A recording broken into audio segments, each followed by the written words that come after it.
kulanti wanaagsan daawadayaasha qodobada ugu waaweyn xilligan idinkugu soo gudbi doona wararkeenana waxaa qayb ka ah gobolka Awdal oo laga saarayo ciidamada Somaliland iyo qorshe culus oo ay dejiyeen Soomaaliya iyo Djibouti. wararkii ugu dambeeyay wada ciidan oo si degdeg ah ku gaaraya Saylac iyo Somaliland iyo Itoobiya oo mar kale qoys ka gaaray heshiiskii Addis Ababa ka dhacay. xogaa xasaasi ayaanu baahintan idinkugu soo gudbi doonaa u diyaar garooba. soo noqod wanaagsan waxaad ku soo dhawaataan qodobada aad daawateen iyo kuwa kale aynu guda galno. gobolka Awdal ee sidoo kale Saylac salal deegaana ka tirsanaya maalmihii dambe laga dareemay dhaqdhaqaaq xoogan iyo abaabul ka dhana maamulka Biixi oo maalmihii la soo dhaafay deegaanadaasi laga sameeyay.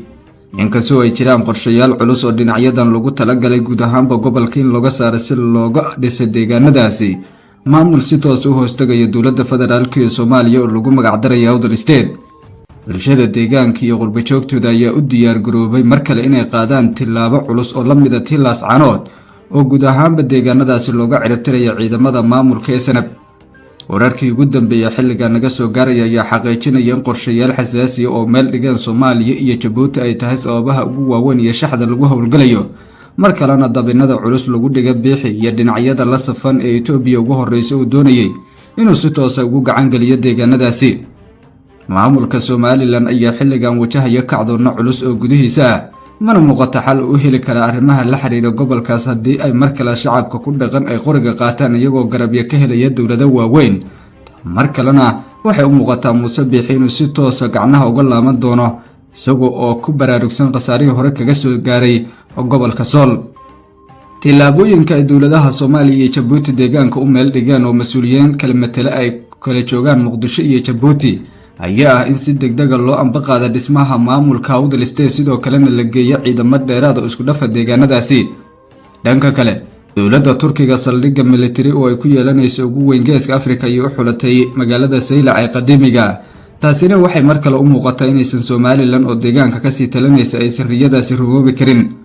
isku dayga dowladda federaalka ee Soomaaliya ay wadaya qorshaha abaabulka bulshada deegaanadaasi mar kale loogu geenayo calanka buluuga ayaa aad u xoogaystay. horay madaxda Soomaaliya waxay kaga dhawaajiyeen inay og yihiin tabashada shacabka iyo sidoo kale go'aanada maamulka Somaliland oo qaadanaya ee 33 sano dowladnimada sheeganaya balse aan calamka laga aqoonsanayn.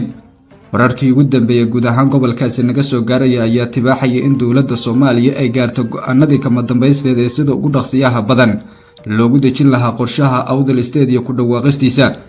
maalmihii la soo dhaafay mas'uuliyiin u xaqal taagaya qabashada xilka ugu sarreeya ee hoggaanka maamulkaas ayaa kala joogay Muqdisho iyo Djibouti kuwaas oo kulamo waaweyn la qaadanayay madaxda dowladda federaalka ee Soomaaliya iyo kuwa Djibouti. iskaashiga labadan maamul waa iskaashiga dowladda federaalka ee Soomaaliya iyo Djibouti ay gacanta u wada qaadayaan dhismaha maamulkaas ayaa mid ajada gaar ah laga leeyahay guud ahaan ay ku jirta badbaadada iyo madax bannaanida Soomaaliya. tan iyo heshiiska ka dhaca Addis Ababa kowdii bishii la soo dhaafay waxa gobolka ka abuurmay walaac culus iyo hubitaan la'aan dagaal la geli karo. Soomaaliyana waxay macad ku martay inuu Biixi xilligan heshiis beenaadus la geli karin maamulka Itoobiya oo muddo dheer raadinaya deked. xabashida haddii ay goobahaasi taariikhiga gacanta ku dhigaan ay tahay mid ay Soomaaliya isaga huleelayso. inta badan ba mas'uuliyiinta Somaliland goboladaasi ku matala hore ay go'aano cad kaga qaateen isku dayga Muuse Biixi iyagoo ku baaqay inay tahay mid go'aano qaliska turnimo ah uguna sheegay xukuumaddiisa inay si degdeg ah kaga noqoto oo aysan dhaqan gelin karin heshiiskaasi. hogaamiyaha Somaliland laba maalin ka hor ayuu sheegay in heshiisku uu dhaqan galayo kadib tilaabooyinka dowladda Soomaaliya ee qaaday. mana muuqato awood ay Somaliland iyo Itoobiya ku horgelin karaan heshiisyadaasi maadaama kacdoonka bulshada ee mar kale la doonayo in guud ahaanba ciidanka Somaliland deegaanka laga raacday oo aad u xoogaystay. si kastaba ha ahaatee beelaha Soomaroon iyo Ciise ayaa gaaray go'aan kama dambays oo meesha looga saarayo wax ku yeelashadii Somaliland. taasina waxay u muuqataa inay heli doonaan maamul ay u madax bannaan yihiin oo garabyo xoogan ay kaga helayaan madaxweynaha Soomaaliya Xasan Sheekh Maxamuud iyo madaxweynaha Djibouti Ismaaciil Cumar Geelle. Muuse Biixi Cabdi ayaa xilligan cadawga ugu weyn u aqoonsaday Soomaaliya isagoo tilmaamay inay tahay kuwa xilligan mar kale curiyaaminaya dowladnimada Somaliland uguna wacan tahay sidoo kale in dhinacyadan maalmihii la soo dhaafay si weyn hawada Soomaaliya ay garabyada Muqdisho iyo Hargeysa qalqal u galiyeen oo walaac culus laga muujinayo ku safritaankeeda. go'aanada waaweyn ee labadan dhinac ka soo baxay mar kale ku wajahan deegaanadaas ayaa horseed u noqon doona in sida ugu dhaqsiyaha badan loo dhiso Awdal State oo dowladda federaalka ee Soomaaliya ay jadayaal dhowr ka leedahay iyo meesha in laga saaro maamulka 33 sano dowladnimada sheeganayay ee midda dowladda dhexe iyo aqoonsi caalamka midna aan haysan. taasi waxay soo gabagabay doontaa isku day kasto oo Muuse Biixi muddo u xusul duubayay, waxayna qayb ka noqon doontaa waayaha xun ee maamulka uu lugaha u galiyo hogaamiyahan maadaama gobollo badan uu hore u lishay. tilaabooyinkii howlgalka siyaasadeed ee culus ee ku wajahan deegaanadaas iyo qorshaha mar kale awoodihii ugu badnaa ee ciidan ay si degdeg ugu gaarayaan Saylac ayaa horseed u noqon doona gulufka iyo duufaanada adag ee maalmaha soo aadan Muuse Biixi uu martigelin doono. Somaliland dhankeeda waxay goboladaasi geysay ciidamo dheeraad oo ay doonayso inay kaga gaashaamanta mar kale arbaaxyada culus ee la doonayo in lagu dhufto deegaanadaasi loogana saaro si ay Itoobiya ugu cibri qaadato. ma muuqato in ay deegaanka hori doonin dagaal, balse labada garab ee haysta ayaa u diyaar garooba howlgallo culus oo deegaanadaas ay martigeliyaan. beelaha si gaar u deganna waxay wacad ku mareen inay xoreynta deegaankooda qayb ka noqon doonaan, xabashina aysan awood ku maamuli doonin bulshadaasi.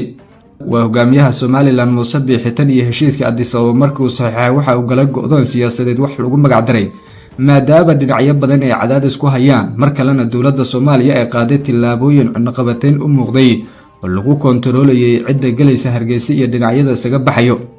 tilaabooyinka degdega mar kale lagu ambaqaadiyo dhismaha Awdal State ayaa horseed u noqon doono in meesha laga saaro maamulkii Somaliland ee deegaanadaasi muddada dheer xukumayay, sidoo kalena ay ka go'i karaan deegaano kale. dowladda si buuxda iyo maamul ugu aqoonsan doonta Khaatume SCC oo horey dagaalo culus oo kaga dhacay guud ahaanba gobolka Sool cayn deegaano ka tirsan kaga raacdeeyay Somaliland khasaare culusna ugu geystay.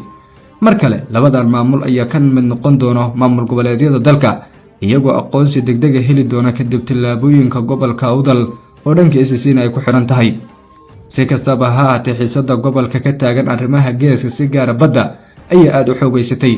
Soomaaliya, Eritrea, Masar iyo sidoo kale dowladda Turkiga ciidamo ka kala socda ayaana si degdeg ah deegaanada Awdal u gaari doono, taasi oo meesha ka saari doonta riyadii Abiy Ahmed oo ahayd inuu deked ka helayo lughaye iyo deegaanada ku xiran. qorshaha istiraatijiyadeed ee Soomaaliya Itoobiya ugu quusgeysa mar kale oo horseed u noqday inuu Abiy Ahmed si adag kaga niyad jabo damacigiisa ku aadanaa mid ka mid ah inuu gaaro badda cas ee Soomaaliya ayaa u muuqata mid meesha ka saari doonta isku dayga ra'iisul wasaaraha Itoobiya ee muddada dheer waxaan qaltaagayay.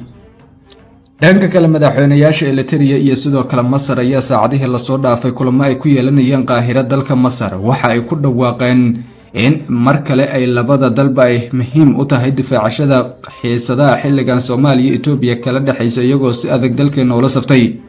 wasiirka warfaafinta Eritrea ayaa shaaciyay safarka madaxweynaha dalka Eritrea uu ku jooga Masar lagu soo hadal qaaday arrimaha guud ee gobolka iyo si gaar ah dhacdooyinka Itoobiya ay ku doonaysa gaaritaanka mid ka mid ah marinada muhiimka ah ee dalalka Soomaaliya, Eritrea iyo sidoo kale Masar xeebaha ay leeyihiin.